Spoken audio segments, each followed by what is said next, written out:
Bueno, buenos días a todos. De nuevo, a la mayoría.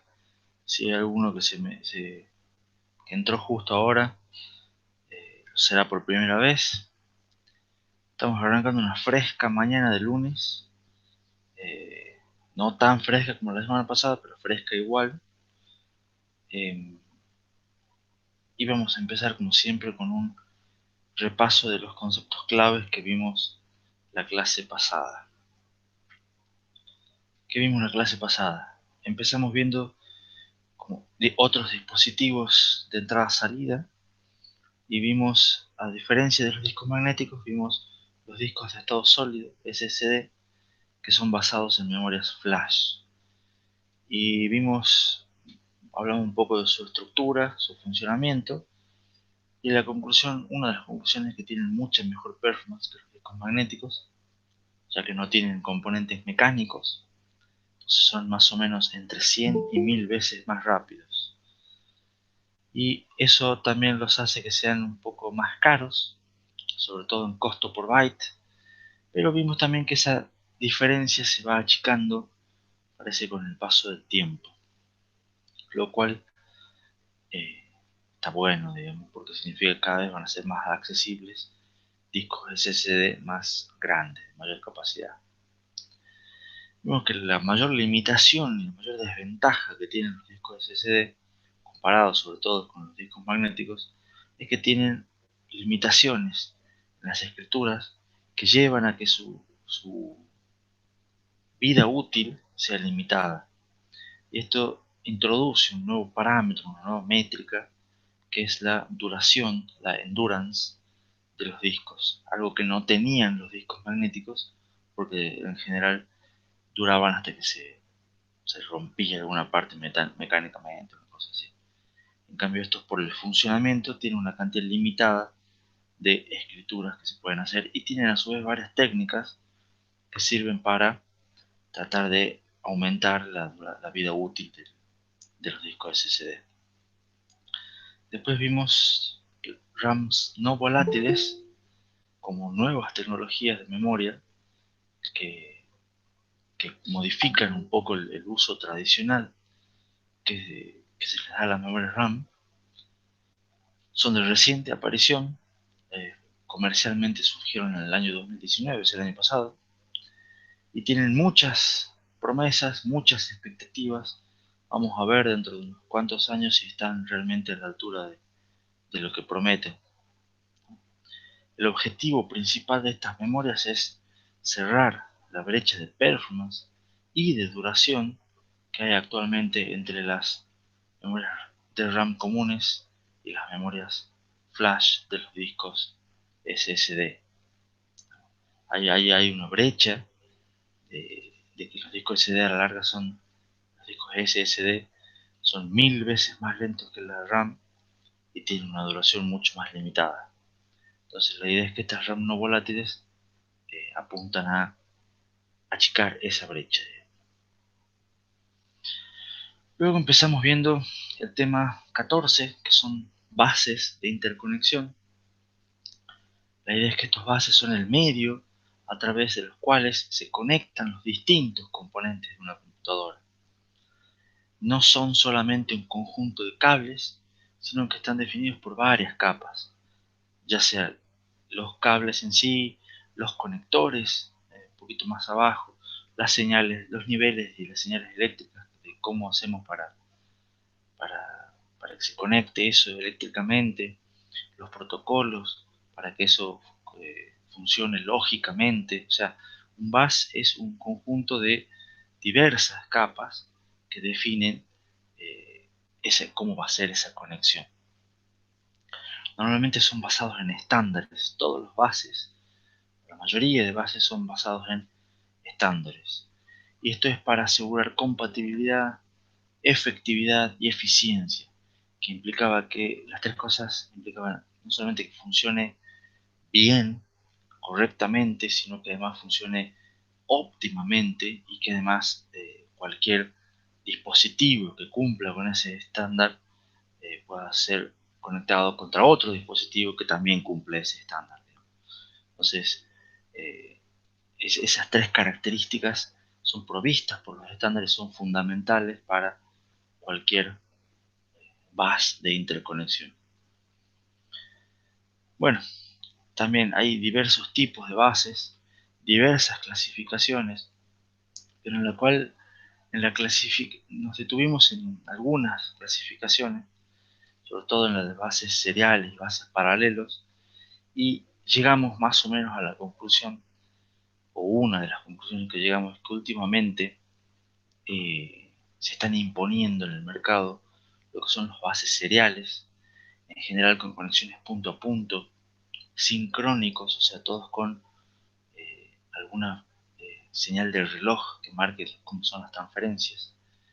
Y también se imponen los bases o se están imponiendo de poco, sobre todo en lo que son alta performance, los bases con un ancho de banda variable.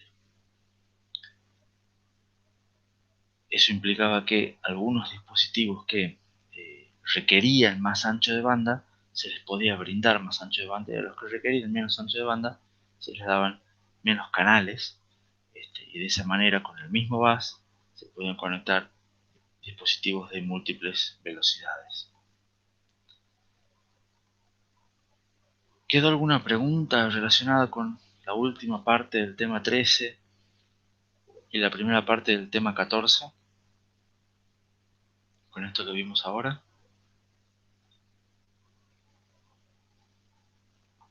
Bueno, la idea de hoy es, por lo menos, empezar, o sea, continuar con el tema 14 para terminarlo. Hoy seguro.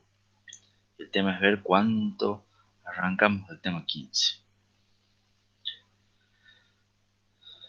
Seguimos ahora hablando de las bases y la idea es, bueno, yo voy a seguir comentándoles un ejemplo de lo que es un bus, como vimos que se impone últimamente, que son bus serial, sincrónico, punto a punto y de ancho de banda variable. Y el bus que voy a usar de ejemplo es un bus PCI Express, que calculo que la mayoría de ustedes lo escucho nombrar, por lo menos. Quizá algunos tenga algunos dispositivos PCI Express conectados en su computadora. Lo primero que voy a comentar del bus PCI Express es que es un estándar. PCI Express es un estándar, lo cual, ya les dije, tiene todas las ventajas que implica ser un estándar.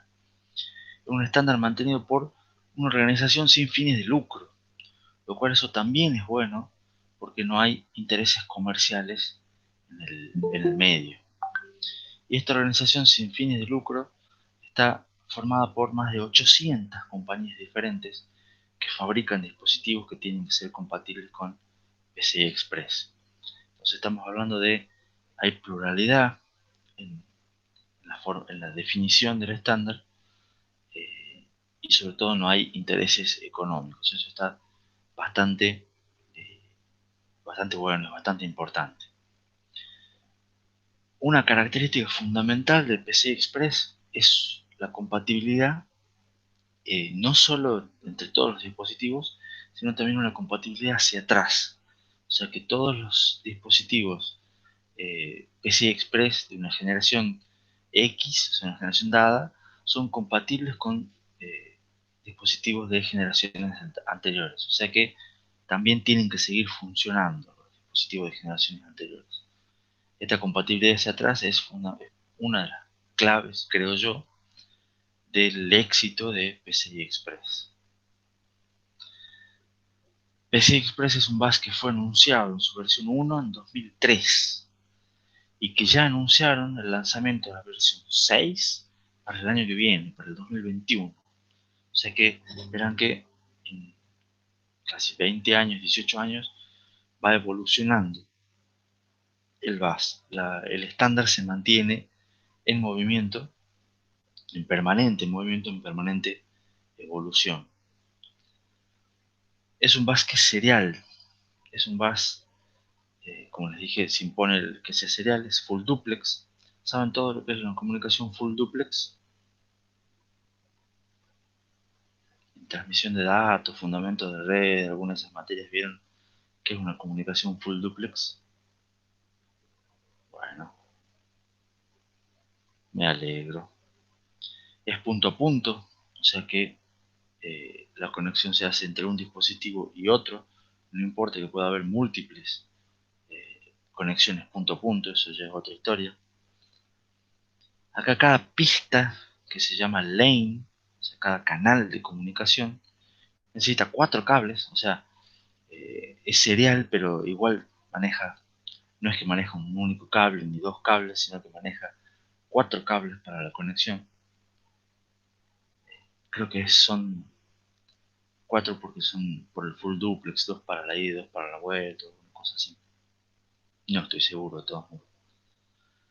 Sí es que admite cada pista, digamos, de esas lanes que necesitaba 4 cables, admite es el bus como estándar de conexión, admite desde 1 hasta 16 pistas.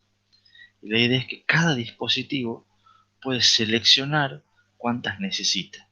Entonces, algunos dispositivos se conectarán mediante una pista y algunos dispositivos que son más rápidos se conectarán con 2 pistas, 4 pistas, 8 pistas, 16 pistas, las que necesite según el ancho de banda que requiera el dispositivo. ¿Tá? Pero PCI Express siempre se admite dispositivos que se conecten entre una pista y 16 pistas. Y acá tienen más o menos una tablita con la evolución del estándar que va desde el PCI Express 1, que es el que les mencioné en el 2003, hasta el 6, que está anunciado todavía para el 2021. No hay ningún dispositivo todavía que se fabrique con estas velocidades. Y la idea es ver cómo va aumentando, en este caso duplicándose, el ancho de banda con cada nueva generación de PCI Express. Y acá tienen también más o menos cómo va aumentando la frecuencia de trabajo del bus. No siempre se va duplicando, pero van duplicando, van cambiando, ya sea la frecuencia de trabajo del bus o algunas otras técnicas internas, de manera de aumentar siempre las transferencias y o sea, la cantidad de transferencias que se puede hacer por segundo y el ancho de banda, la cantidad de realmente cuántos bytes se pueden transferir por segundo. Ustedes, si tienen algún dispositivo PCI Express, imagino que deben estar cerca de debe ser PCI Express 3, que es la generación, digamos, del estándar que más se consigue y más se trabaja acá en Argentina, por lo menos. Alguno quizás ya que tenga una máquina más nueva, puede tener algún PCI Express 4, que creo que salió en el 2018 por ahí. Y yo todavía no conozco que haya en el mercado dispositivos ni siquiera que sean PCI 5, digamos. O sea, lo más nuevo que hay en el mercado hoy en día son PCI Express 4. Sin embargo, el estándar 5 ya fue anunciado, no hay dispositivos todavía, y se anunció que el año que viene va a salir el estándar 6. O sea que más o menos en, qué sé yo, 2022, 2023 habrá dispositivos en el mercado PCI 6 que acá llegará a Argentina llegará en 2024 aproximadamente. Pero fíjense que de esa manera es como funciona el estándar y cómo primero se publica el estándar, después los fabricantes empiezan a sacar dispositivos compatibles y después empiezan a llegar hasta que llegan a nuestro lugar en el mundo. Estamos un poquito más atrasados, pero eh, así funciona el mercado. ¿Preguntas con respecto a esta diapositiva? ¿O alguna pregunta en general?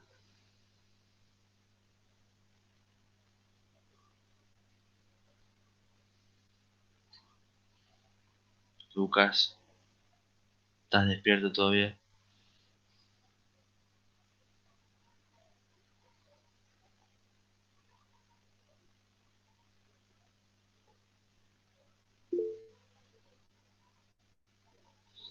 Sí, miren ese delay que tiene Lucas para responder, está totalmente dormido. No importa, no importa, no hay pregunta. Sigamos. Acá tienen otra gráfica que ve la evolución el ancho de banda de PCI Express, en realidad no solamente de PCI Express, porque acá arranca PCI Express en el 2003, como les dije, y están los primeros años donde está PCI y distintas versiones de PCI hasta que en el 2003 sale PCI Express, lo que se conoce. Fíjense cómo la idea es que la línea celestita clarita muestra cómo sería el ancho de banda si se duplica cada 3 años. Y muestra que PCI Express va mejorando un poco esa duplicación del ancho de banda, ¿no? Por supuesto, ¿por qué se genera esta curva que va apareciendo exponencial?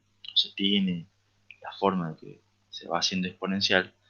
Es impulsado por nuevas demandas y obviamente por la ley de Moore también. O sea, la gente cada vez requiere más ancho de banda de los dispositivos, entonces hace falta que los bases cada vez sean más rápidos. Y la idea de PCI Express, fíjense que acá entre PCI Express 3 y 4 pasaron una buena cantidad de años, donde se estancó un poco el estándar. Por eso es que sacaron el PCI 5 el año pasado y anunciaron el PCI 6 para el 2019.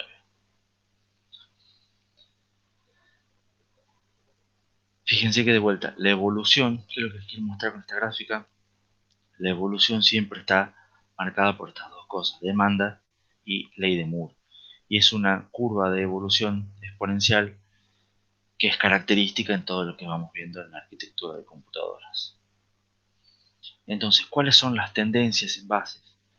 Todos los bases poco a poco van migrando de bases paralelos a bases seriales.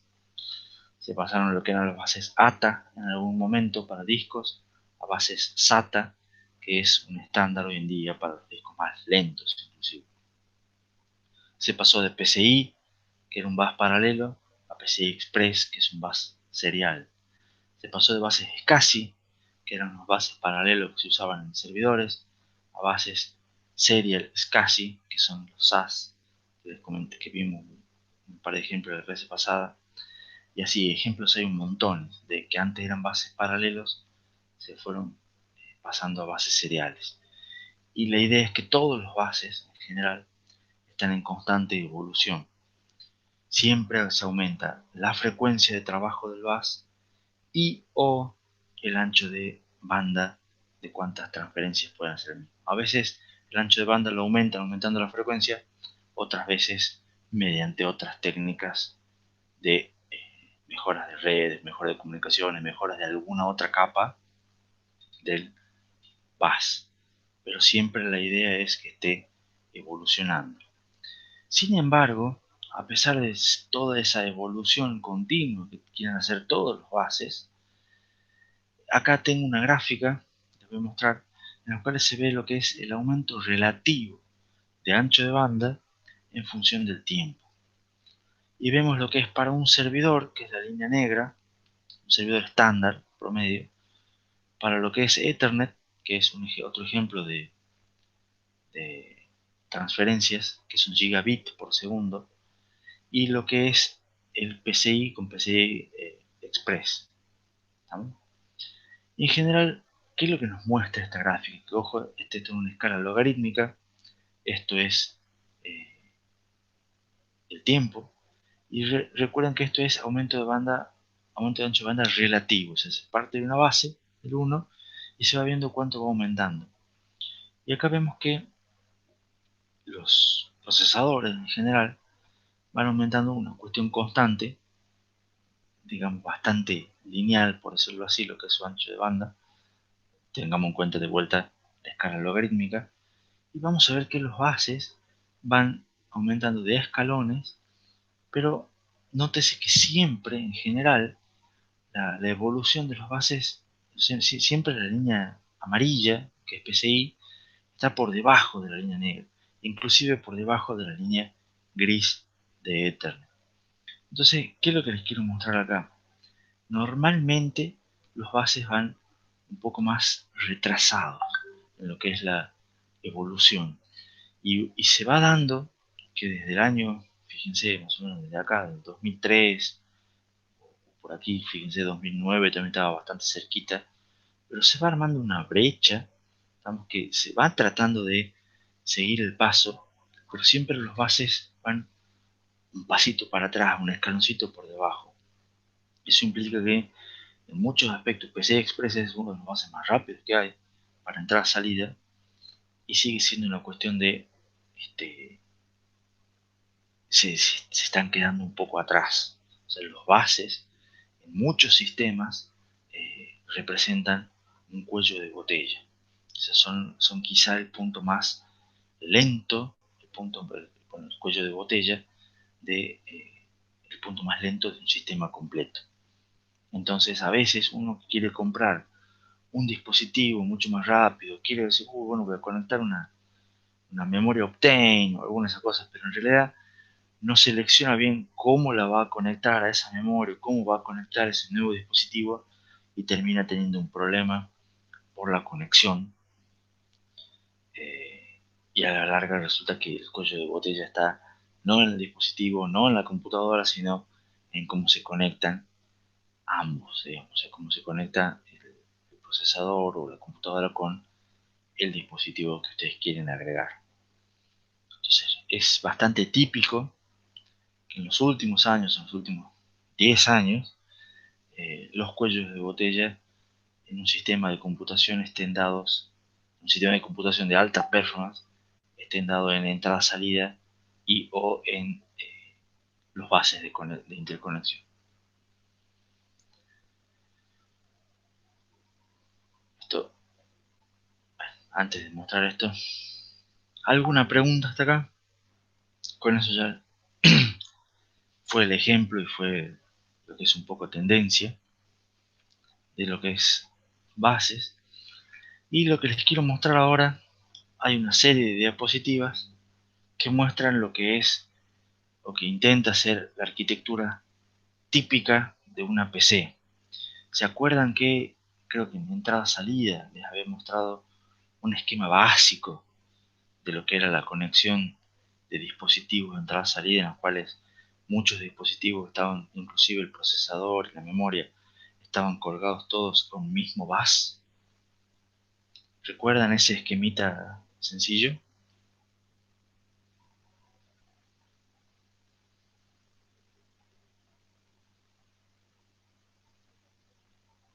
Bueno, la idea es que eso era un esquema genérico, pero en la práctica no es así. En la práctica lo que se usa es, o se usaba, ya vamos a ver varias arquitecturas, se usaba una arquitectura más genérica, más jerárquica, digo, de bases. Y acá, por ejemplo, se muestra en ese dibujo, ya lo voy explicando, lo que era una PC típica entre los años 98 y 2008. Quizá alguno todavía tenga o conozca alguna PC más o menos que ya esté viejita, pero que todavía siga funcionando, que tiene más o menos esta arquitectura. Esta arquitectura era una cuestión en que el chipset, o sea, el chipset que va en la motherboard, estaba principalmente compuesto por dos chips que recibían unos nombres particulares. El Northbridge, que es más o menos este chip que está acá, y el Southbridge. El Northbridge era un chip que era el chip del puente norte, digamos traducido, este era el puente sur. Y esto se conocía como una arquitectura de tres bases. ¿Y por qué se conocía una arquitectura de tres bases? Porque había un bus, que era este bus conocido como el frontside bus, que era el bus que conectaba al procesador con el Northbridge. Y los dispositivos de alta velocidad, como por ejemplo la memoria, estaban conectados al Northbridge. Y fíjense acá dice dispositivos de tarjetas gráficas de alta velocidad, ya sea AGP, un básico PCI Express, también se conectaban al Northbridge. Entonces había el primer bus era este bus que se conocía el procesador, el bus con el que interactuaba el procesador con los dispositivos de alta velocidad, ¿no? La memoria y algún otro una placa de video, por ejemplo. Todas esas se conectaban al Northbridge. Luego estaba un segundo bus que era el que conectaba el Northbridge con el Southbridge. Y el Southbridge era otro controlador, digamos, otro puente, otro chip, donde estaban conectados los otros dispositivos que ya no eran eh, tan rápidos. Entonces acá, por ejemplo, estaban todos los otros dispositivos PCI, y acá estaban los dispositivos IDE, SATA, USB, etc. Y a su vez estaba el tercer bus, llamémoslo que es este bus de acá abajo, que era el cual se conectaban ya los dispositivos más lentos como puertos seriales, puertos paralelos, fíjense, disqueteras, no sé si alguno las llegó a ver, teclados, mouse, que son los dispositivos más lentos que hay, digamos, se conectaban a este tercer bus, y de este bus, o sea, todos iban conectados eventualmente al Southbridge. El Southbridge se conectaba con el Northbridge, y el Northbridge se conectaba con el CPU. Fíjense que acá están todo lo que son cables y puertos que van hacia el exterior, ¿no? Están USB, Ethernet, puerto serial, teclado, mouse, etc. Esta arquitectura o este esquema, digamos, de una PC típica, como les digo, era bastante común y bastante popular en una época con el chipset compuesto por esos dos chips, el controlador de memoria, digamos, y el controlador de I/O. Ese es el nombre que reciben el Northbridge y el Southbridge. Entonces, más o menos como para que tengan una idea, este frontside bus tenía un ancho de banda de 10,5 GB por segundo. Estamos hablando de lo que era más o menos DDR2 en aquel entonces. PCI Express, de aquella época que debe haber sido las primeras generaciones de PCI Express, era de más o menos un ancho de banda de 4 GB por segundo. Este bus era de 2 GB por segundo. Este PCI, o los PCI Express de abajo, 1 GB por segundo. SATA, que está por acá, 300 megas por segundo, SATA 1. Hoy en día está SATA 3. IDE, otro bus que ya no existe, 100 MB por segundo. USB 1, 60 MB por segundo. Teclado mouse, 1 MB por segundo. Fíjense cómo realmente las diferencias de escala, fíjense, entre 1 MB y 10 GB. Entonces era totalmente inútil o poco eficiente si conectábamos un teclado y un mouse directamente al procesador, al frontside bus. ¿Estamos? ¿Se entiende entonces esta diapositiva? ¿Se entiende la arquitectura?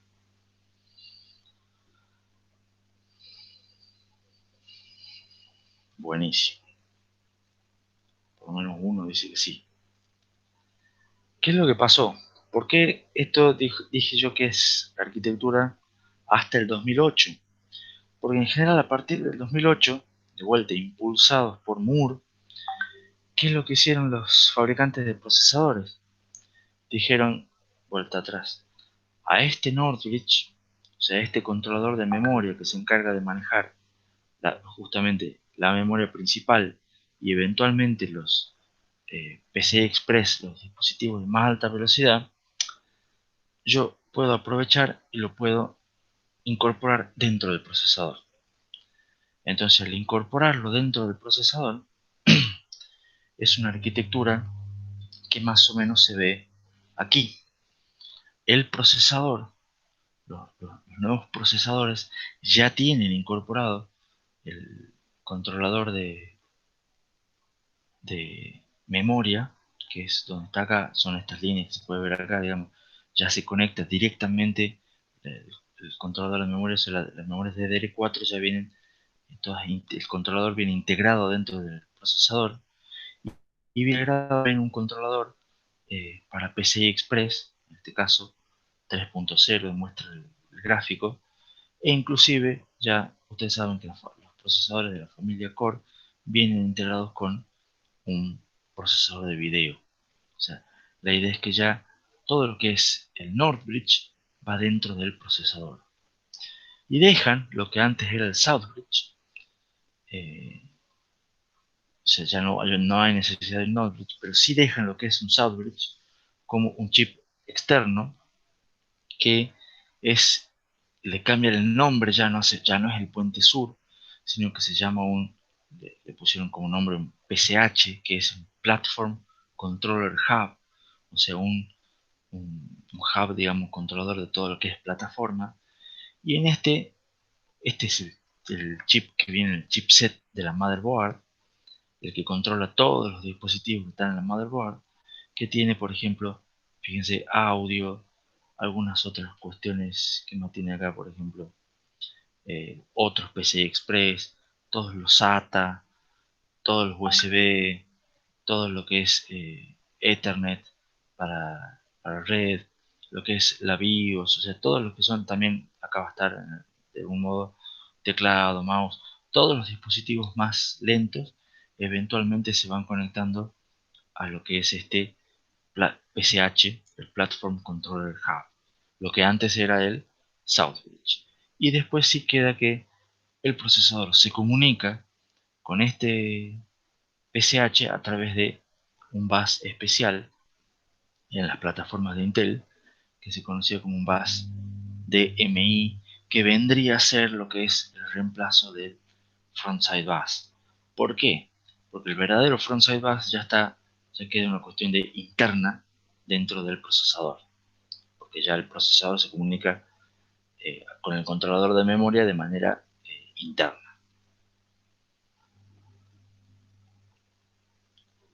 Me pregunta Lucas en el chat si sería el controlador de MA. Lo que yo le pregunto es ¿qué cosa sería el controlador de MA?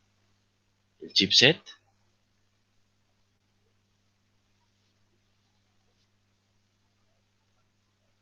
¿O dónde crees vos que estaría el controlador de MA?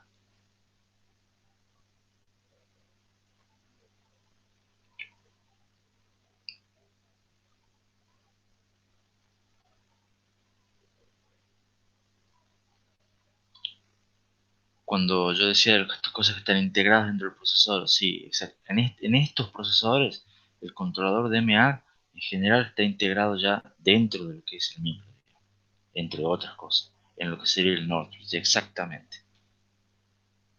Todo lo que es el controlador de memoria, que es no solamente el DMA, digamos, sino el cómo hacer para que el procesador se conecte con memorias, en este caso, fíjate, DDR3 o DDR4. O sea, el conversor de señales y todas las interfaces para que el procesador haga un load y eso se convierta en alguna manera una señal lógica para que sea leída por una memoria DDR4, todo eso ya está metido dentro del micro también.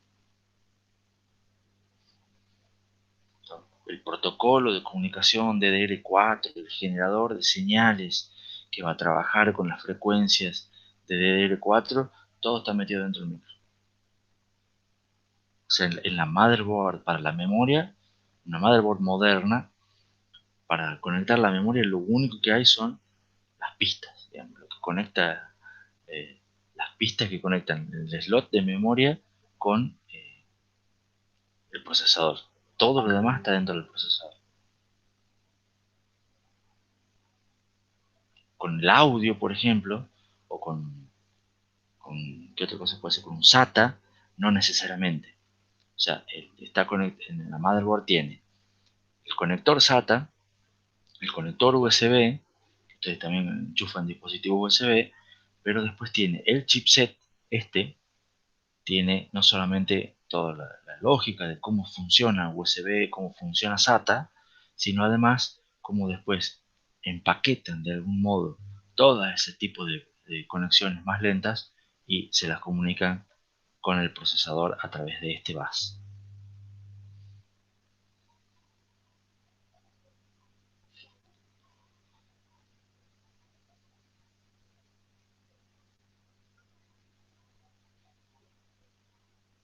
¿Se entiende entonces la idea de la diapositiva?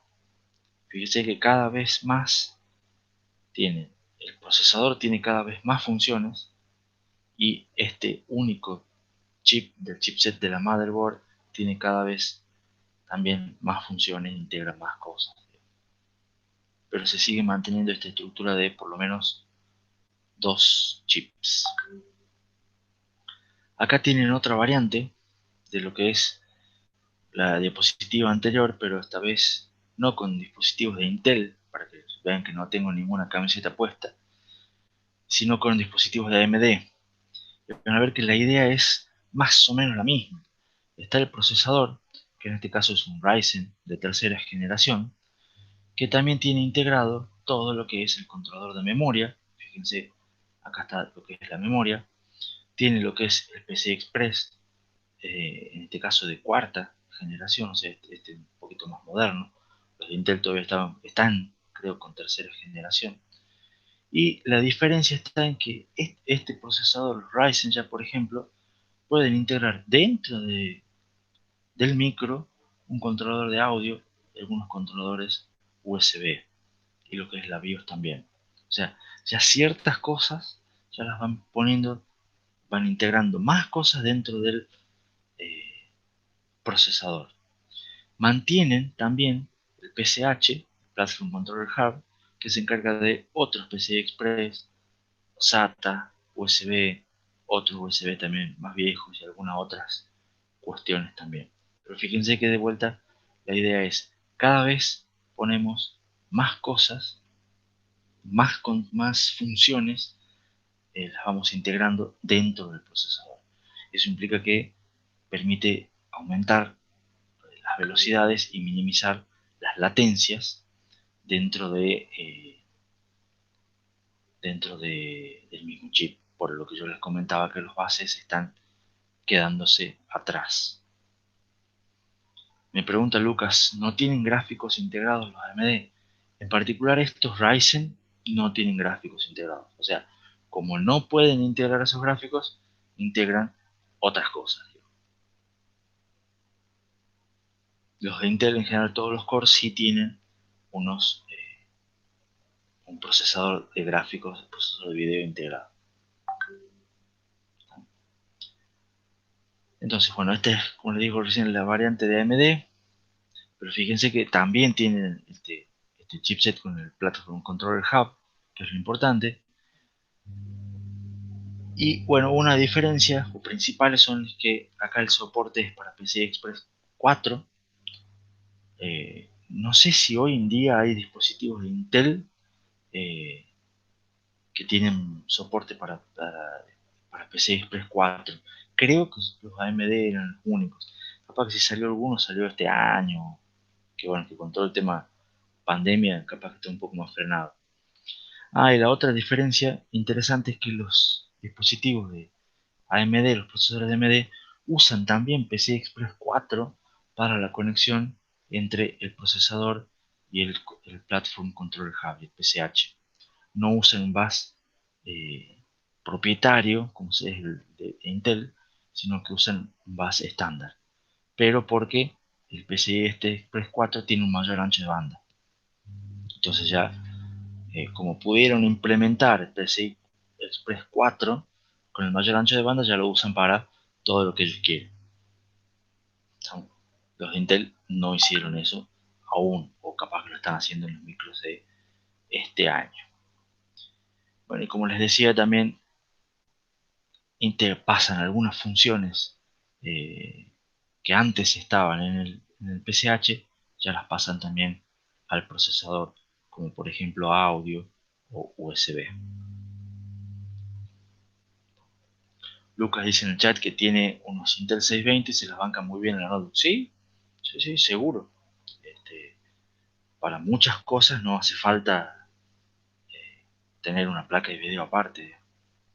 Placa de video es cuando la vas realmente a utilizar para hacer algún procesamiento específico que vos quieras, o para jugar mucho a juegos modernos, o para trabajar con cuestiones de arquitectura, renderizado, imágenes 3D, ese tipo de cosas. Si no, cualquier video integrado de procesador funciona bastante bien.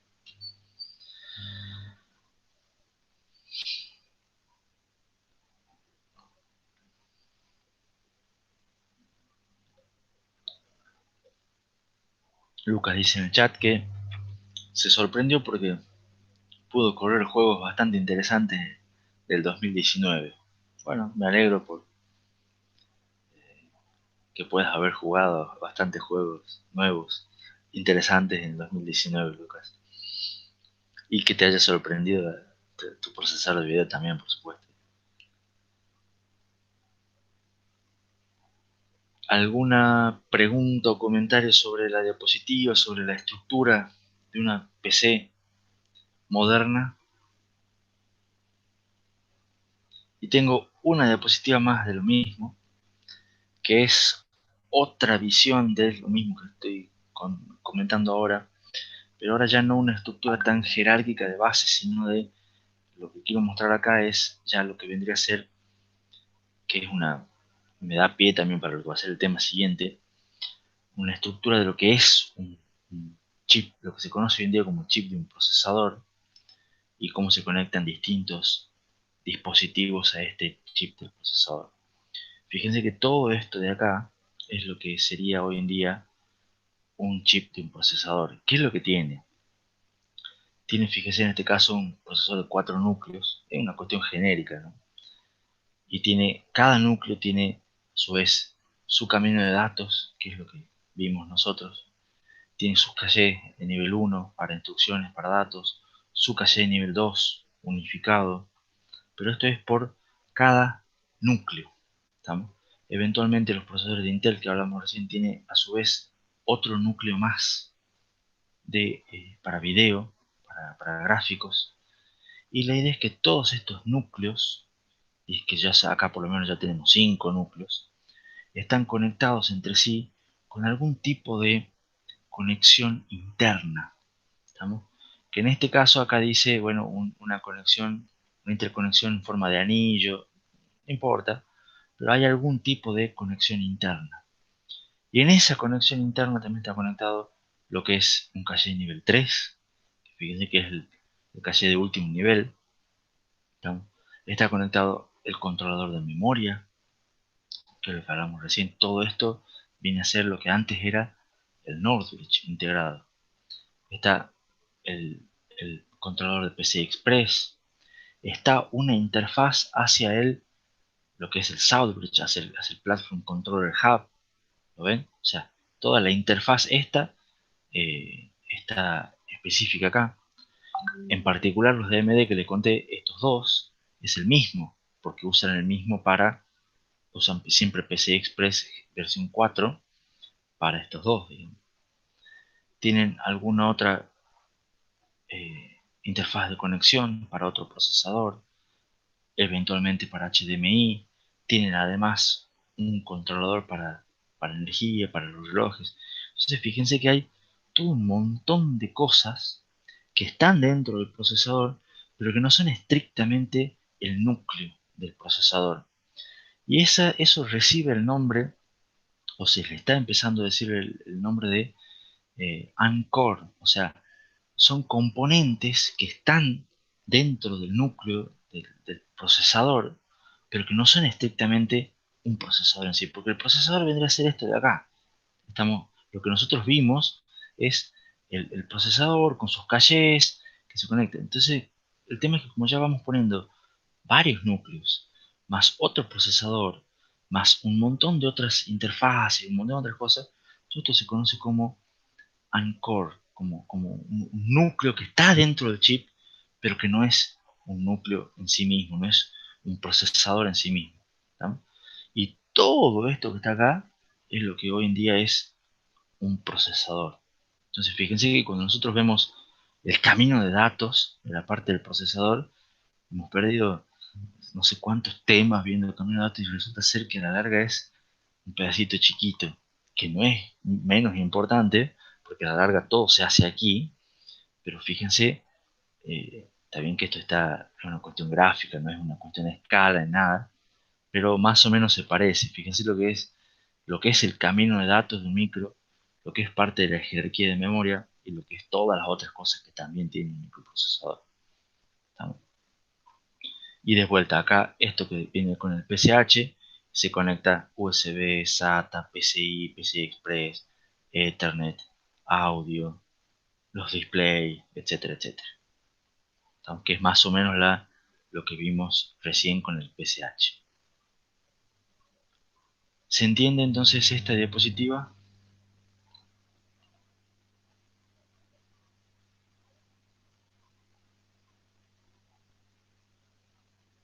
Esta arquitectura, por ejemplo, los micros de AMD, los Ryzen, tienen cosas parecidas a este Ancore, digamos. Y lo que ellos tienen es directamente un chip específico de entrada-salida.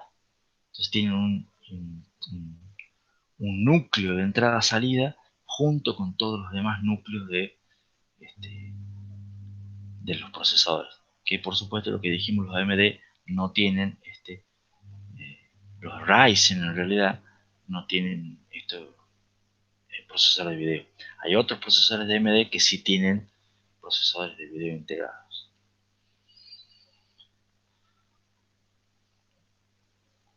Bueno, si me siguen hasta acá, ya me queda la última partecita de lo que es contarles un pequeño pantallazo. No quiero, la diapositiva tiene muchos detalles, pero no voy a entrar, las voy a pasar un poco más rápido porque no quiero entrar en muchos detalles de lo que es un problema típico de bases, que es algo que les mencionamos, que les podemos dar en la práctica o en el parcial. Pero yo voy a dar un ejemplo de un problema, pero no quiero detenerme mucho en el problema en sí, sino lo que quiero que veamos es cuál es el problema, cómo podemos encarar el problema. Y todo parte de una frase que es de Seymour Cray, otro personaje importante en lo que es la arquitectura de computadoras, que me gusta la frase porque dice que cualquiera puede construir un procesador rápido, como si fuera así, tan sencillo, ¿no? Pero la clave o el truco está en hacer un sistema rápido, o sea, que todo funcione de manera rápida. Entonces, cuando hablamos de problemas típicos de lo que es bases de interconexión, en general se buscan estas tres cuestiones que están puestas en la diapositiva. Es validar configuración frente a requerimientos. O sea, se busca decir, che, este dispositivo va a funcionar si yo lo conecto de esta manera, o para conectar este dispositivo y este otro dispositivo, realmente qué tipo de conexión necesitaría. O sea, esto es para que ustedes piensen, uy, me compro un nuevo disco SSD, bueno, pero ¿cómo lo voy a conectar? Realmente, ¿cómo le voy a sacar el jugo al disco? O me compro simplemente el más barato, ¿se entiende?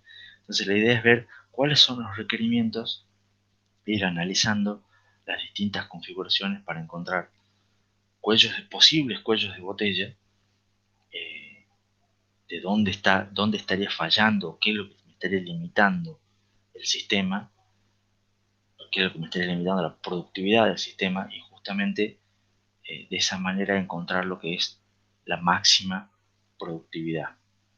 Eso es lo que se busca, esas tres cosas que van juntas de la mano, porque el análisis del cuello de botella lleva a encontrar la productividad máxima y lleva a validar si la configuración del sistema es válida y funciona como uno quiere o no.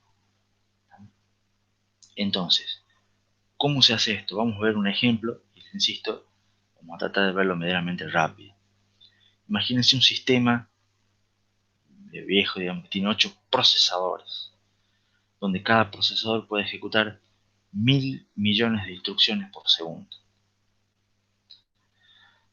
A su vez, en cada uno de esos procesadores, una operación de entrada-salida requiere 250.000 instrucciones del programa de usuario, y a su vez hace una llamada al sistema operativo que requiere 150.000 instrucciones del sistema operativo. En cada operación de entrada-salida se leen bloques, son lecturas de bloques de 64 kilobytes, o sea, son bloques grandes. Y para eso ese sistema está alimentado con 8 dispositivos, 8 discos magnéticos que se conectan por serial SCSI, o sea, un protocolo SAS, que se conectan a su vez por un PCI Express de 8 vías a un Northbridge. Fíjense que esto ya es una arquitectura, un ejemplo pre-2008. Y ahí les da las características del disco, les da el seek time, les da las revoluciones por minuto, la tasa de pico de transferencia, y les dice que por la localidad pueden asumir que el seek time es un 25% del dicho por el fabricante. Que esto verán cómo empezamos a mezclar eh, procesador, entrada, salida, todo. Entonces, al principio podemos suponer que siempre se puede realizar una operación en un disco libre, o sea que no va a haber retardos por colas. El controlador de disco no es un cuello de botella, o sea que tampoco va a haber retardo por el controlador de disco. Vamos a ver que suponemos también que las lecturas son de sectores consecutivos, eso es importante. Y vamos a suponer al final que el procesador está conectado a la memoria por un frontside bus, cuyo ancho de banda es de 10 GB por segundo. Insisto, es una arquitectura de 3 bases pre-2008. Entonces pregunta, ¿cuál es la cantidad máxima de operaciones de entrada y salida que soportan los procesadores? Entonces fíjense, acá, insisto, no me voy a centrar en los números ni en los cálculos, pero fíjense, sí me voy a poner el énfasis en, fíjense acá, es cantidad máxima de operaciones de entrada y salida que soportan los procesadores. O sea, es desde el punto de vista de un procesador, cuántas operaciones puede hacer ese procesador o esos procesadores. ¿Estamos? Entonces fíjense que acá está, no importa el disco, no importan los bases, es solamente los procesadores, en base a su funcionamiento interno, cuántas operaciones pueden hacer. Y eso sí quiero que nos centremos, porque es que el problema se lo va a ver desde distintas ópticas, desde distintos puntos de vista. Entonces hay que empezar a analizar dispositivo por dispositivo, y los procesadores son el primero que preguntan acá. Entonces, desde el procesador se ve que la ecuación vendría a ser esta y tiene que ver con cuántas instrucciones requiere una operación. Entonces, a la larga, la operación requería tantas del programa, tantas instrucciones de un programa, tantas instrucciones del sistema operativo. Entonces, una operación de entrada-salida creo que eran 400.000 instrucciones. Si cada procesador ejecutaba 1.000 millones de operaciones, de instrucciones por segundo, ustedes podían sacar el cociente. Como eran 8 procesadores, al final veían que los procesadores como un conjunto, porque eran un montón, podían ejecutar 20.000 operaciones de entrada-salida por segundo. De vuelta, si quieren revisar bien los números, esas cosas, después lo hacen en el recreo o les quedan las ecuaciones, están puestas ahí para que las vean en su casa. Yo quiero centrarme en primera análisis que hacemos es desde el punto de vista de los procesadores, ¿no? Y obtenemos un valor que son los procesadores solitos, pueden hacer, o sea, el conjunto de procesadores pueden hacer 20.000 operaciones de entrada-salida por segundo. Después le pregunta cuántas pueden hacer los discos. Y acá hay dos cuestiones al azar. Primero, o sea, dos cuestiones que analizar, perdón. Primero con lecturas al azar. Y si las lecturas son al azar, hay que considerar el AMAT del disco.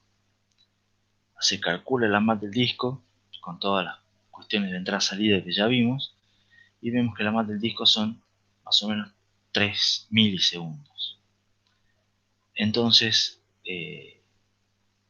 si cada disco puede hacer en tiempo medio 3 milisegundos un acceso para transferir un bloque, en realidad en un segundo va a poder hacer 300 operaciones. Ahora, lo que decía la diapositiva anterior era que las lecturas son de sectores consecutivos. Entonces en realidad no son lecturas al azar. ¿Estamos? Con lecturas consecutivas, que vendría a ser el peor caso para el disco. ¿Por qué es el peor caso para el disco? Porque son, o sea, hacer accesos consecutivos es como más se lo fuerza el disco, más transferencias requiere el disco. ¿No? Y en ese caso ya no me hace falta considerar ni el tiempo de SIC ni el tiempo de latencia. ¿Sí? Si todas las lecturas son consecutivas, yo eventualmente voy a hacer un acceso, un SIC, una latencia, y después voy a tener solamente transferencias. Eventualmente estos tiempos se harán más despreciables y solamente considero el tiempo de transferencia. De esta manera, cada disco puede hacer más operaciones y el conjunto de 8 discos puede hacer en total 14.000 operaciones. Importante de estos cálculos, fíjense dos cosas. Primero, tres cosas. Primero, una cosa es las operaciones de entrada-salida de vista de los procesadores y otra distinta es vista desde los discos. Ya tenemos dos puntos de vista ahí.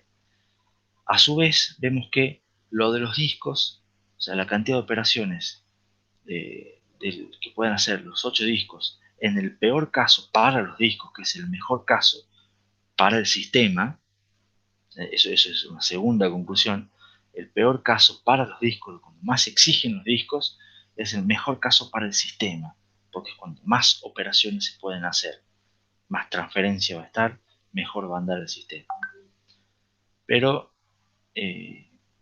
la tercera conclusión es que el valor máximo de operaciones de entrada-salida de los discos es menor que el de los procesadores. Entonces acá ya analizando estos dos dispositivos nomás, podemos ver que el cuello de botella hasta ahora está en los discos. ¿Me siguen hasta acá? ¿Alguna duda? No pongamos tanto énfasis en los números, después si quieren los revisan. Entonces la primera conclusión es: los procesadores no son el cuello de botella. Y después habría que revisar, digamos, lo último que nos queda es revisar los bases, y van a ver que los discos están conectados al Northbridge por un PCI Express que tiene un ancho de banda de 2 GB por segundo. Cada transferencia de 64K pueden hacer 31.000 transferencias por segundo. Y a su vez el frontside bus tiene un ancho de banda de 10 GB, por lo que puede hacer 164.000 transferencias. Entonces, en realidad, los buses tampoco son un cuello de botella.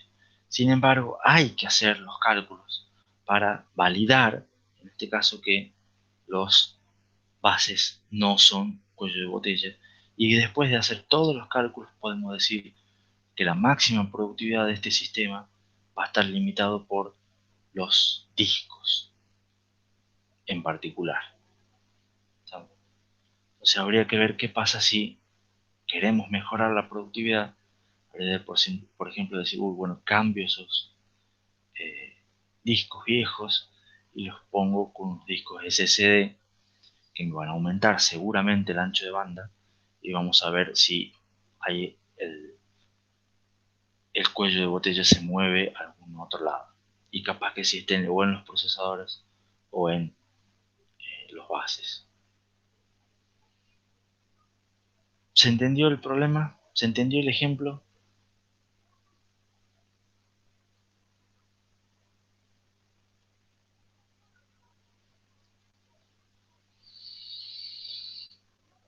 Bueno, no siendo las 9:03, yo igual propongo que no hagamos el break todavía, porque ya tengo una diapositiva más que es el resumen final de lo que es el tema 14.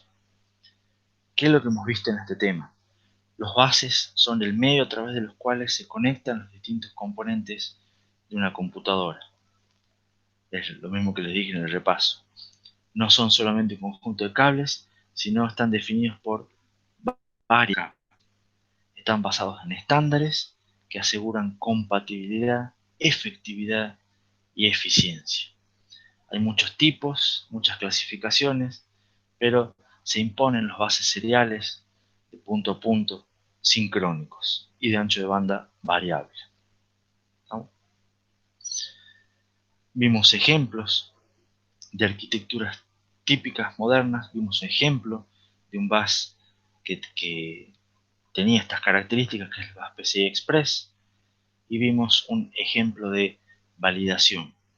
Y lo importante es, en el sistema completo, encontrar cuál es el cuello de botella y ver realmente qué configuración es la más conveniente con el objetivo de maximizar la performance. Bueno, estas diapositivas en general, siempre está la diapositiva de agradecimiento.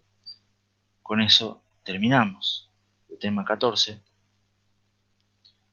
y ahora sí sugeriría que hagamos un recreo. ¿Hay alguna pregunta con este final del tema 14? ¿Algo que quieran mencionar?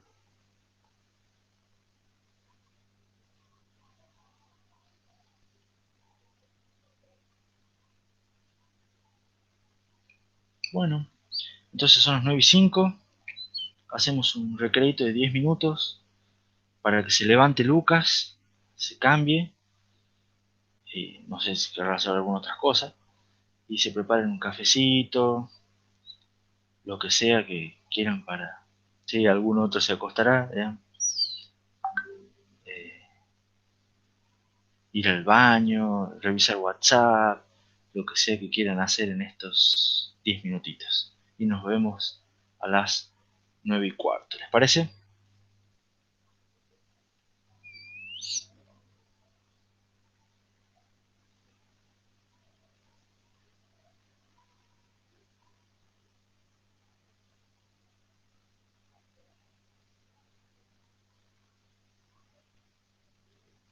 Bueno, yo también voy a aprovechar de hacer un pequeño recreito.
Bueno, por las dudas, aviso que yo ya estoy.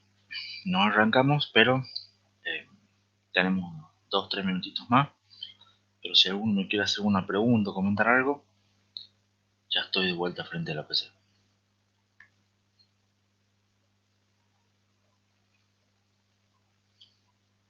De hecho, me falta... Ahí está.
Bueno, estamos como para arrancar de nuevo.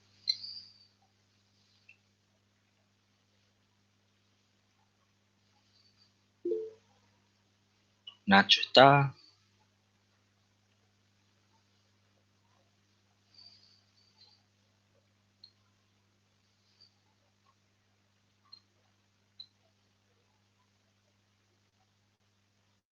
Rodrigo está.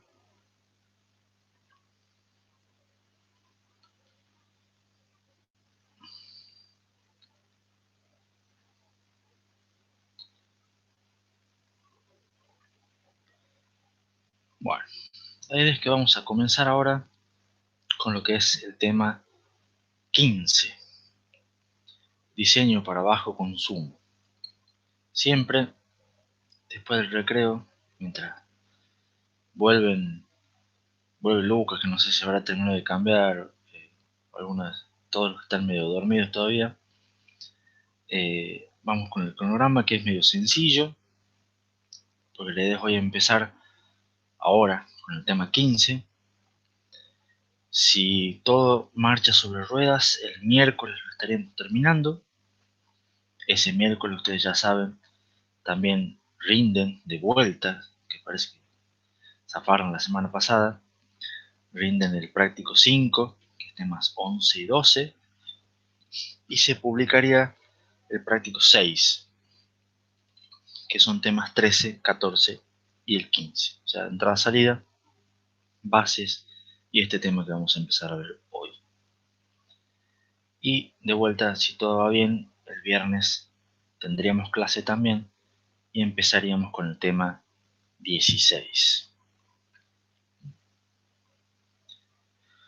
En el cronograma general de la materia, bueno, estamos ahí, 8 de junio, empezando tema 15. Ya estos 3 temas, que son los últimos 3 temas, ya dejan, o sea, vamos a dejar de ver que son componentes, digamos, las partes de la computadora. Ya hemos visto todas las partes de la computadora. Y los tres temas estos hablan de unas cuestiones, digamos, globales, o sea, que tienen que ver con todas las partes de la computadora, con una cuestión de la computadora como conjunto en sí misma, digamos, que son consumo de energía, multiprocesamiento y después los conceptos de seguridad. Este es el primero de esos temas globales. ¿Qué vamos a ver? Que me gustaría que veamos hoy, por lo menos todo lo que es un repaso de consumo de energía, de lo que es la Powerwall, porque la vimos un poco en el tema 2, pero no sé si se acordarán, porque ya estamos hablando de principios de abril, a fines de marzo, no me acuerdo. Entonces, hacer un pequeño refresco, pequeño gran refresco de todos esos temas. Y después vamos a ver un montón de técnicas de reducción del consumo de energía. Vamos a ver, mejora del proceso de fabricación, paralelismo como para disminuir el consumo, no para mejorar la performance, que es un concepto interesante. Vamos a ver lo que es escalado dinámico de tensión y frecuencia, técnicas de gating y procesadores heterogéneos, que también son un concepto que por lo menos a mí me parece muy interesante. O sea, estos temas son bastante modernos, bastante buenos y hacen lo que es el cambio de paradigma que está mencionado acá, que genera una manera diferente de hacer procesadores y de trabajar con la arquitectura de computadoras que a mí por lo menos me parece bastante piola, digamos. Son ideas de vuelta que algunas están bastante piolas. Lo que sí, para la lectura recomendada debo reconocer que están flojos. ¿Por qué? Porque este no es un tema que esté contemplado como tema así en el libro, digamos. Entonces, menciona muy poco en la sección 1.7, habla sobre The Powerwall, pero dice, son cuestiones que no vamos a entrar porque son poco avanzadas y son cuestiones más electrónicas, si lo queremos ver así. Entonces el libro no hace mucho hincapié sobre esto. Espero que las diapositivas ayuden y si no, también hay información dando vueltas por internet, el libro eterno ese que tenemos, donde pueden consultar cualquier concepto que les resulte un poco más complicado. Lamentablemente para este tema el libro está un poco flojo. Es más, no es que el libro solamente esté un poco flojo, sino que no hay un libro específico o un capítulo de un libro específico que toque todos estos temas, estas técnicas que les menciono yo ahora. Están más que nada en papers, en artículos científicos, cosas así por el estilo. Bueno, ¿dónde estamos parados? ¿Se acuerdan? Las 3P, criterios de diseño de computadoras. Eran Price, Performance y Power. Eran las 3P que vimos allá lejos y hace tiempo. Siguen siendo los criterios fundamentales. Vimos un poco de costo y su influencia cuando vimos Price. Vimos que el área de los procesadores la idea era seguir achicándolos cada vez más porque el costo era proporcional más o menos al cubo del área. ¿Se acuerdan de eso? Vimos muchísimo sobre performance, ya sea técnicas de paralelismo, pipelining, diseño del camino de datos, la ecuación de performance del procesador. Vimos cómo medir la performance, vimos métricas un montón, cómo mejorar la performance. O sea, hablamos un montón de performance, vimos cómo es afectada la performance por distintos componentes de una computadora. El principal que afecta a la performance es la jerarquía de memoria, la memory wall, y después vimos también que últimamente los dispositivos de entrada-salida están haciendo una brecha importante. Y también vimos en el tema 2 una introducción al consumo de energía. Les comenté un poco cómo se calculaba, cuáles eran los problemas y les comenté sobre la Powerwall porque fue un paredón que se dieron, un choque brutal decidieron toda la gente que fabrica procesadores allá en el año 2004. Y la idea es ahora profundizar todos esos conceptos, algunos de esos conceptos, y veremos cómo y por qué se produjo un cambio de paradigma y cuáles son las técnicas nuevas que hay para manejar ese problema de consumo de energía. Entonces, ¿qué es lo que es el consumo de energía? Todo esto es repaso. Eh, Cualquier duda que tengan, me paran, ya sea por el chat o me paran hablando, y la vemos. En general, recuerden que en lo que es tecnología hacemos, que es la base, aunque no es la que se usa, pero la base de todo esto, cada transición lógica disipa energía, ya sea una transición de 0 a 1 o de 1 a 0. Cuando hay una transición, los capacitores se cargan, se descargan y eso produce una disipación de energía. Cuánta energía se disipa depende de la capacitancia de carga de ese capacitor, de ese modelo, digamos, y del cuadrado de la tensión. Está muy importante acá el cuadrado de la tensión de alimentación. Eso seguramente, estas ecuaciones las vieron en circuitos 1, creo, no me acuerdo cuál era, cuando vieron ecuaciones de carga y descarga de capacitores. Entonces vemos que lo que es la ecuación de potencia, de consumo de energía, digamos, dinámico, tenía todos esos factores, los cuales N era la cantidad de transistores, porque cuanto más haya, más elementos van a estar conmutando. A, que era un porcentaje de un factor de actividad, que era más o menos la probabilidad que conmuten realmente, que cambien esos transistores. C era esto es que cambien, que hagan una transición lógica de 0 a 1 o de 1 a 0. Y esto es una probabilidad que se mide un valor entre 0 y 1. Esta es la capacitancia de carga promedio, digamos, es un modelo. Esta es la tensión de alimentación al cuadrado y esta es la frecuencia de trabajo. Y al analizar esa ecuación vemos que decimos, bueno, queremos bajar el consumo de energía. Es difícil o es poco intuitivo bajar el consumo de energía. ¿Por qué? Porque como acá son todos los factores, es un producto, o sea, bajar cualquiera de estos términos me baja directamente el consumo de energía. Pero si bajamos la frecuencia de trabajo para disminuir el consumo de energía, baja el performance también. Entonces ya no sé si conviene o no que sea por ahí el ajuste. Disminuir la tensión de alimentación normalmente lleva a que también baje la frecuencia y por ende baje la performance. Entonces en principio no podemos tocar, o no deberíamos tocar ninguno de estos dos. Disminuir la cantidad de transistores. Bueno, bajar acá N, y es algo que, digamos, tampoco se conviene porque cada vez quiero agregar eh, más paralelismo en un núcleo, quiero agregar más tamaño de caché, quiero agregar más niveles de caché para mejorar la jerarquía de memoria, quiero agregar más núcleos, quiero integrar más dispositivos. O sea, cada vez en realidad estoy tratando de achicar esas muchas brechas, muchas cosas por performance, entonces estoy agrandando esto, no estoy achicando esto. Entonces se me complica. Achicar C, bueno, esto sí se puede, esto sí lo hacemos. Pero ¿cuál es el problema de achicar C? En general es costoso.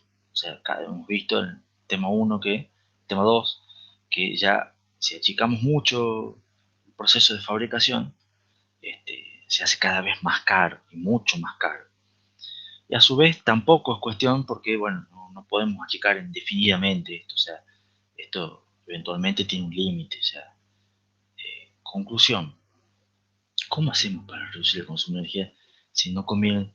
O sea, podemos tocar una sola variable y hasta ahí nomás, por decirlo así, y las otras tres no conviene achicarlas. Entonces, es una cuestión que era un problema, porque no es fácil reducir el consumo sin perder por algún otro lado. Entonces, ¿qué es lo que pasó? Hasta el año 2004, en arquitectura de computadoras, todo el diseño de procesadores eran 2P, era Price y Performance. Entonces, y era impulsado principalmente por la ley de Moore, porque agregar transistores era barato, era fácil agregarlos. Entonces, pongamos más transistores, pongamos más transistores.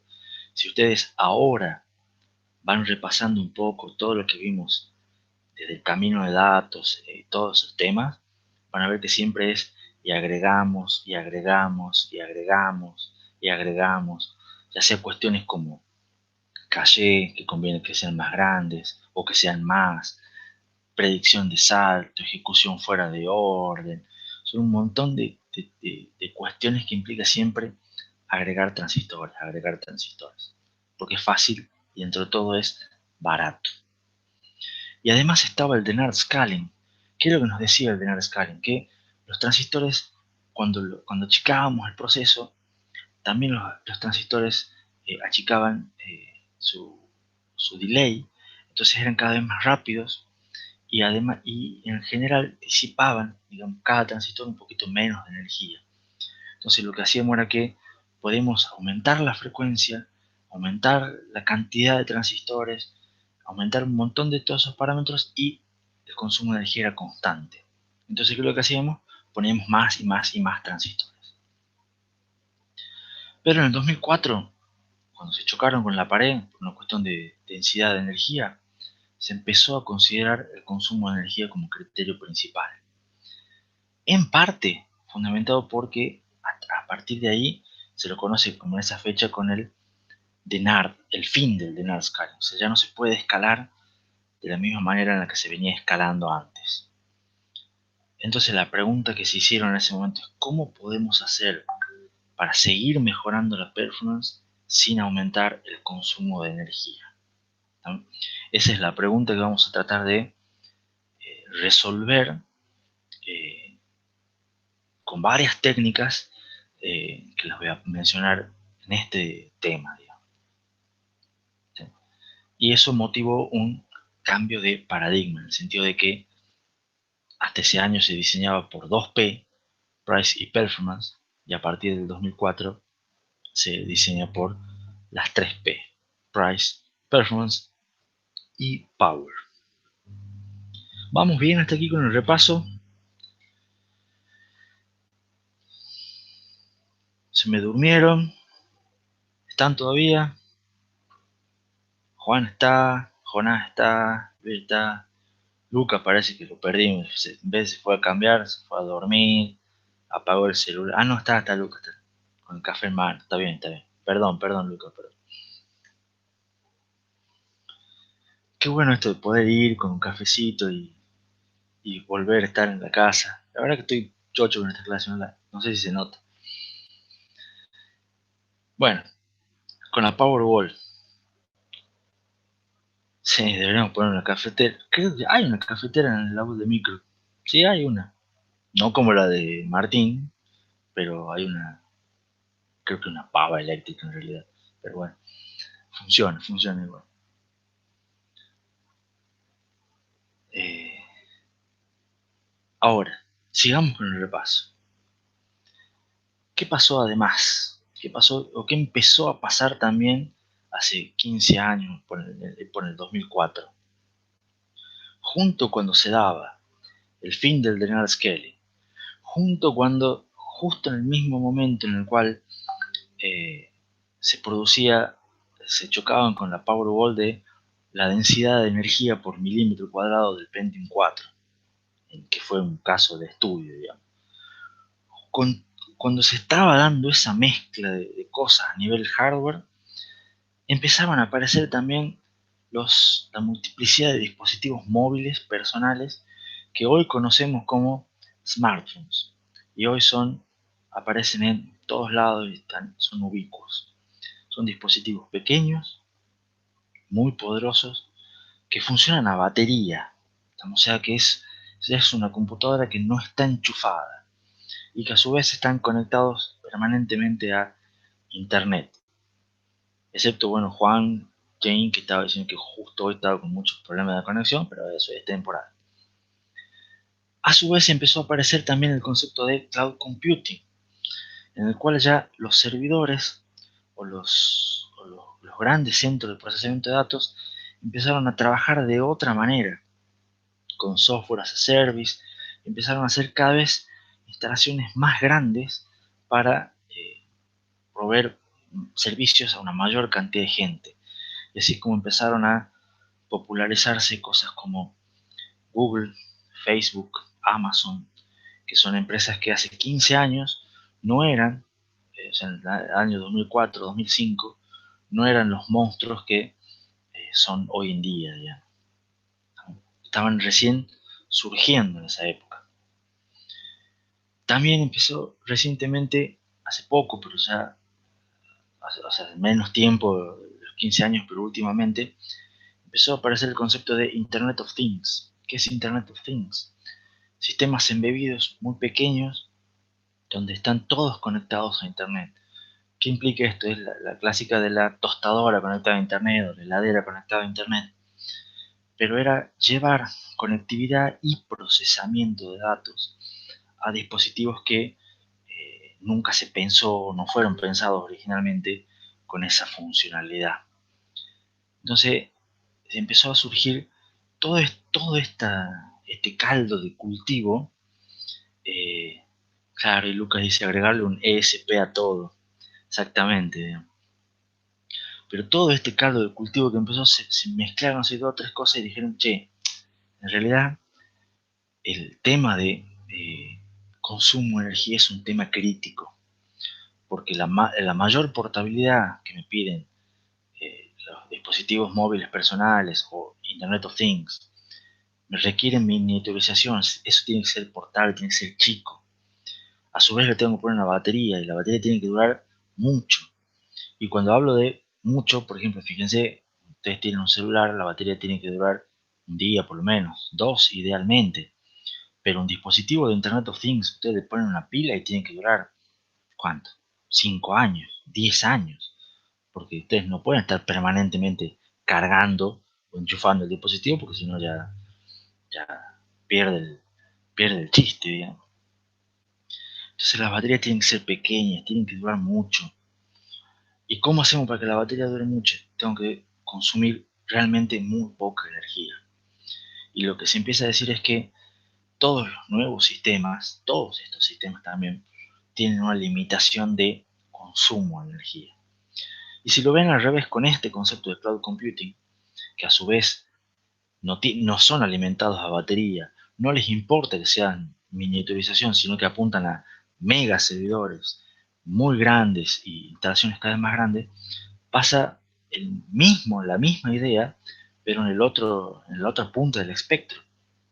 O sea, esos servidores son, o sea, esos centros de cómputo, esas grandes instalaciones, son tan grandes que consumen la energía entre los procesadores, las máquinas, los discos, los aires acondicionados que necesitan, los sistemas de refrigeración, todas las cuestiones que tienen, consumen aproximadamente megavatios de energía, megavatios por hora. Y esos son casi como consumos de una ciudad pequeña.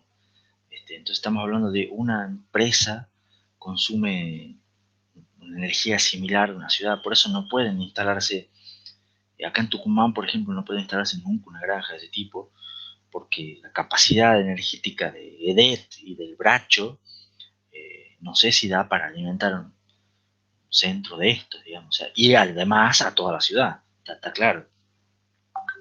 Entonces, son cuestiones muy grandes, consumen mucha energía, disipan mucho calor. Eh, entonces, es una cuestión de el consumo de energía. Decir, yo puedo bajar un 10% el consumo de energía de los procesadores del coso. Estamos hablando de la factura de la luz, puede ahorrarse en millones de dólares. ¿Se entiende? Entonces, es muy importante, ya sea en una punta del espectro y en la otra también. Entonces, todos los sistemas todos los sistemas modernos desde el año 2004 hasta ahora están fuertemente limitados porque tienen una limitación en lo que es el consumo de energía. ¿Está claro hasta aquí?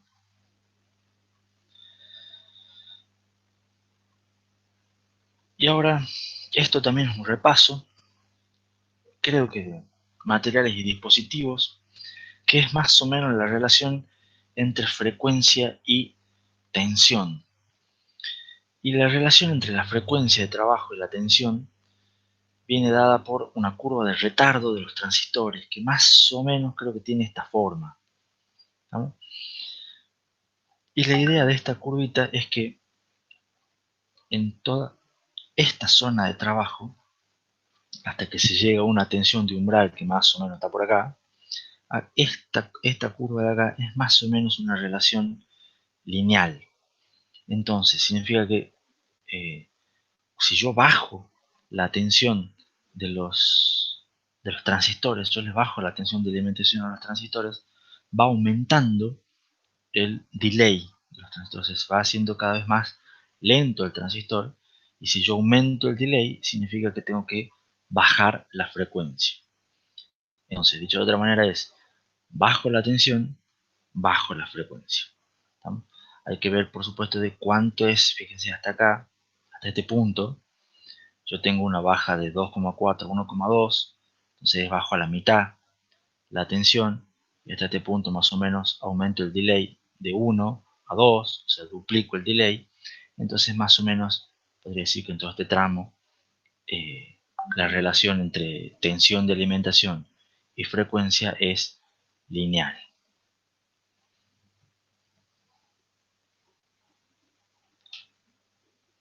¿Estamos? ¿Han visto en una dispositivo una gráfica como esta?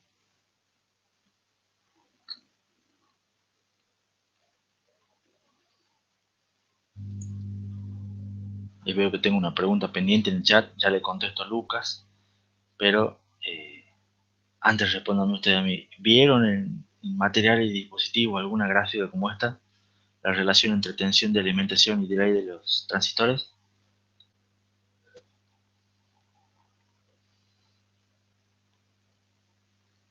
Porque si no la vieron, directamente es cuestión de creerme, como tantas otras cosas. Lo que me plantea Lucas, la pregunta que me hace en el chat es si ahí es donde dan el clavo los córtex, que son optimizados para consumo, y por eso, entre otras cuestiones, ganan el mercado de smartphones. Sí, en eso dan el clavo ARM, estaba en ese momento justo, eh, ideal para ese tipo de cosas, y ganó el mercado y ya no lo soltó nunca más. ¿No?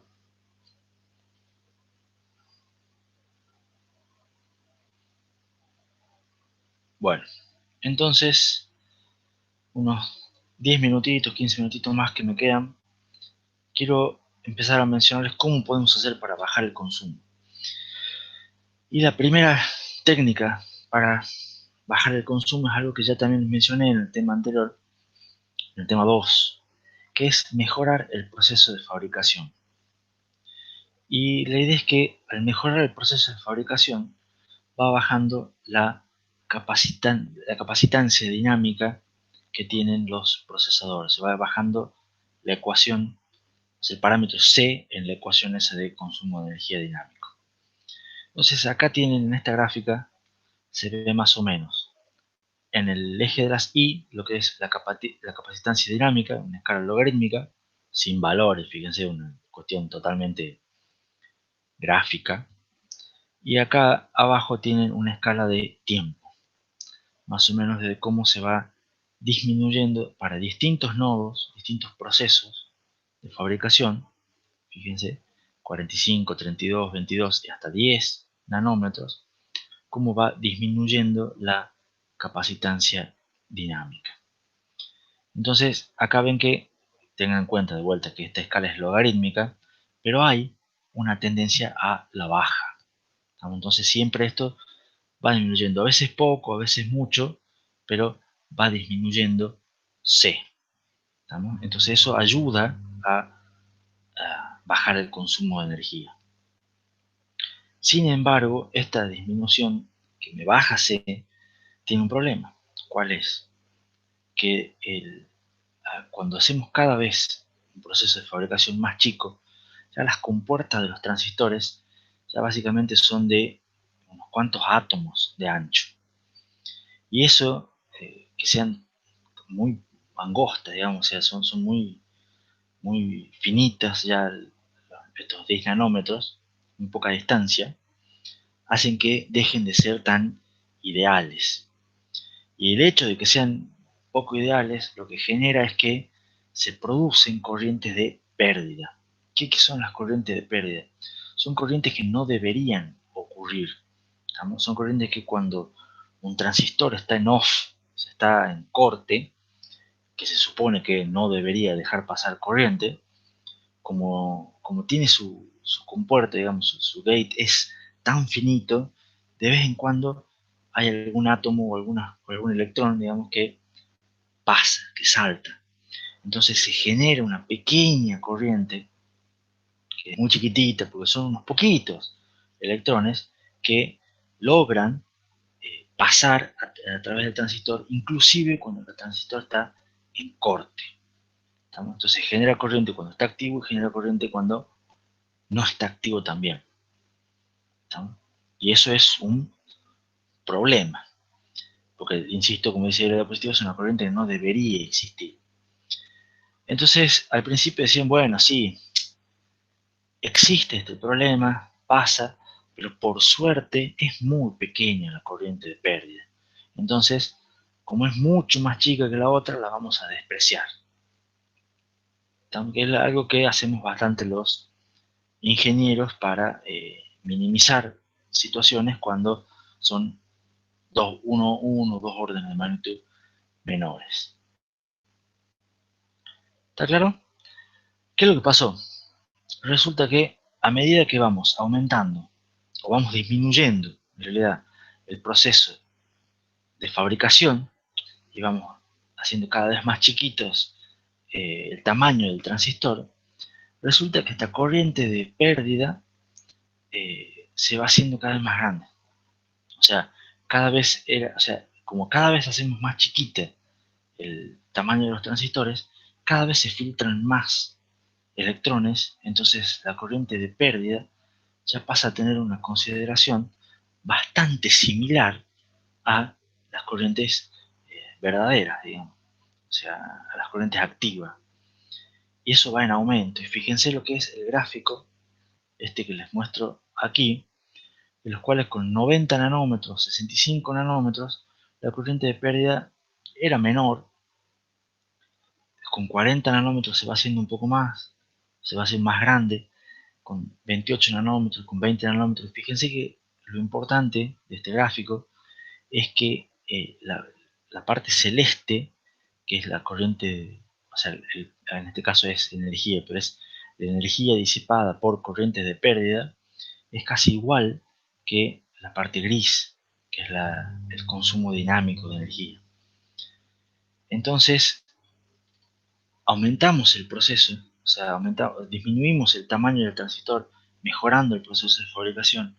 Eso me disminuye las capacitancias, lo cual me disminuye el consumo dinámico de energía, pero me aumenta un consumo estático de energía, porque la corriente esta de pérdida es un consumo estático de energía.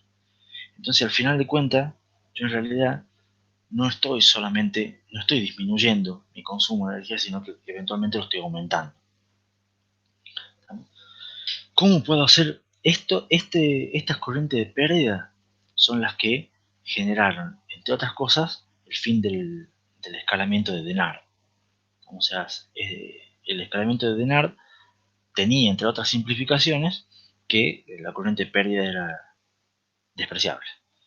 Entonces, cuando dejó de ser despreciable la corriente de pérdida, se acabó el escalamiento de Dennard, ¿no? Ahora, ¿cómo podemos hacer para reducir la corriente de pérdida? Bueno, disminuyendo a su vez la corriente de la corriente activa, porque están relacionadas. Pero disminuir la corriente implica disminuir la tensión, disminuir la tensión implica disminuir la frecuencia. Disminuir la frecuencia es bajar la performance. Entonces, no necesariamente queremos eso. ¿Por qué implica bajar la performance? Bueno, porque también con menos corriente el capacitor va a tardar más tiempo en cargarse. Entonces, en general, con menos corriente, menos tensión, el capacitor va a tardar más en cargarse. Entonces, tenemos que buscar otra manera, otra forma de hacer. Y una cosa que se les ocurrió en su momento era de que una primera conclusión es decir, bueno, pero en realidad no todos los procesadores, en todos los casos, necesitan una corriente alta para, para una performance alta. Y a su vez, no todos los procesadores necesitan tener una performance alta. Capaz que yo en algunos procesadores puedo bajar realmente la corriente, bajar esa tensión y disminuir también el proceso de fabricación. Total, a mí me interesan otros factores. ¿Se entiende? Entonces, lo primero, una de las primeras conclusiones que se sacó de todo esto es lo que se conoce como, que yo puse ahí en un título, una especie de adaptar el proceso de fabricación al producto. ¿Y qué quiere decir esto? Y acá hay una gráfica que cuesta un poco entender al principio. Esto tiene que ver con, en el eje de acá, el eje de las X, están las corrientes activas. Fíjense que están en miliampere. Y estas son las corrientes de pérdida, la corriente de leakage. Y esto está en nanoampere.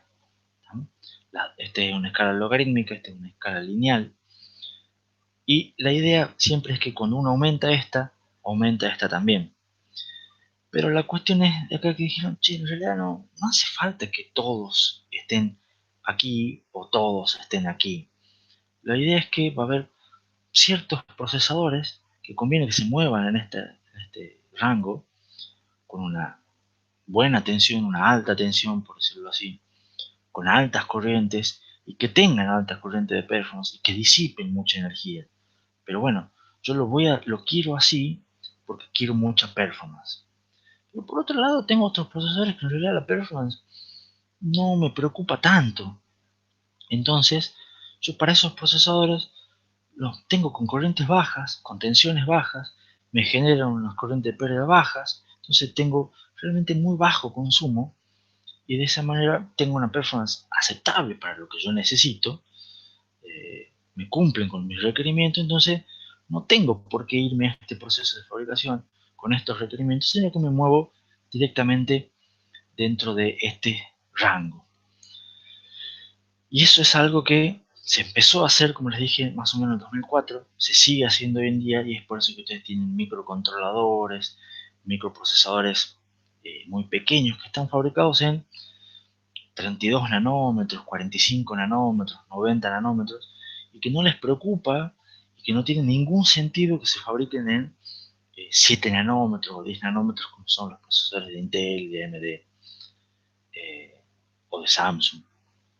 Entonces, según el uso que se le quiera dar al procesador, según la necesidad, también se puede adaptar el proceso de fabricación y elegir realmente qué nodo conviene mejor. No siempre el último nodo, o sea, no siempre quedarnos acá, decir, uy, yo tengo que hacer un chip, lo voy a hacer en 10 nanómetros.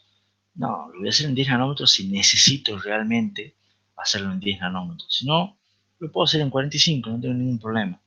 Voy a tener una capacitancia más alta, pero no me preocupa. O sea, yo puedo bajar frecuencia, puedo bajar otras cosas y de esa manera me muevo en otro rango. ¿Se entiende? Entonces, la primera conclusión de esto es, no necesariamente los nodos más nuevos de fabricación son mejores. Si bajan la capacitancia dinámica, si bajan por ende el consumo dinámico, pero aumentan el consumo estático. Entonces, en realidad, no todos los productos les conviene hacer ese tipo de mejora del proceso. ¿Está? Y yo diría que antes de entrar en esta diapositiva yo prefiero cortar acá.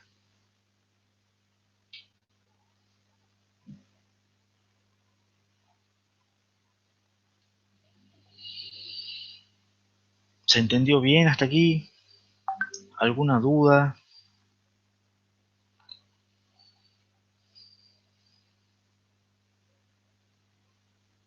Sí, la diapositiva siguiente que podríamos verla, pero me da pie para todas las que vienen después, son varias, así que yo prefiero dejar hasta acá. Me pregunta Ignacio si hay alguna forma de aprovechar esa corriente. ¿Cuál corriente? ¿La corriente de pérdida? No, no hay, o por lo menos yo no conozco y no he leído de ninguna manera de aprovecharlas, porque insisto, son corrientes que no deberían estar. ¿Estamos? O sea, son corrientes que vos cerrás, o sea, tu transistor trabaja en abierto y cerrado, es el switch. Entonces, cuando está abierto, fluye la corriente y funciona. Y tu chiste es que cuando está cerrado, no fluye la corriente y no funciona el transistor. El problema de estas corrientes de pérdida es que cuando vos tenés tu transistor cerrado para que no fluya la corriente, fluye. Entonces no está funcionando como debería, ¿se entiende? Entonces por eso eh, tenés un problema y hasta ahora no es que se pueda aprovechar. Por lo menos no vi nadie que conozca que pueda aprovechar. Digamos, es un problema que lo tienen que tratar de reducir o eliminar. Y es muy difícil de hacerlo.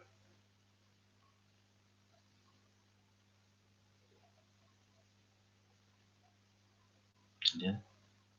Claro, Lucas, fíjate que pone en el chat, claro, necesitas poner un cero y en realidad no tenés un cero, tenés valor ahí un poquito más que vos lo considerás casi como cero, pero es cada vez más alto. Entonces la diferencia entre un 1 y un cero, vos vas a tener que un 1 y un 0,4. Entonces, depende de dónde pongas tu umbral, vas a decir, esto realmente es un cero o no.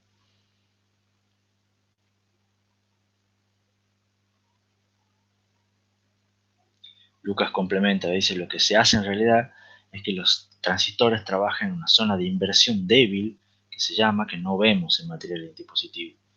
Tiene una leve ganancia de corriente que es menor, pero baja el consumo. Gracias por el dato, Lucas. En realidad hay muchas otras técnicas y en realidad también hay que considerar que los transistores nuevos que se están fabricando en los procesadores ya tampoco son CMOS. Son como decir FinFET y son otro tipo de transistores, pero a la larga las corrientes de pérdida las tienen todos. Tienen otros problemas, tienen otras cuestiones, pero ya son cuestiones demasiado electrónicas y a nivel materiales y dispositivos que por lo menos yo no me voy a meter, llego hasta acá, pero la idea es esa, la idea es eh, que hay que hacer algo con esas corrientes. Lucas parece que le fascina el tema.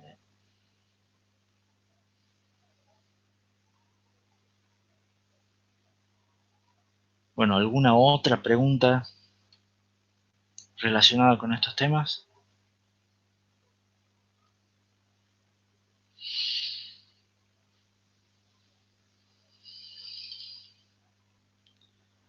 Bueno, si no hay ninguna pregunta, entonces cortemos aquí la clase y nos vemos el miércoles a la misma hora por el mismo canal y espero que con el mismo frío o con el mismo fresquito por lo menos. Recuerden estudiar para el práctico del miércoles. A ver si en unas hacemos quiz también el miércoles, no creo, pero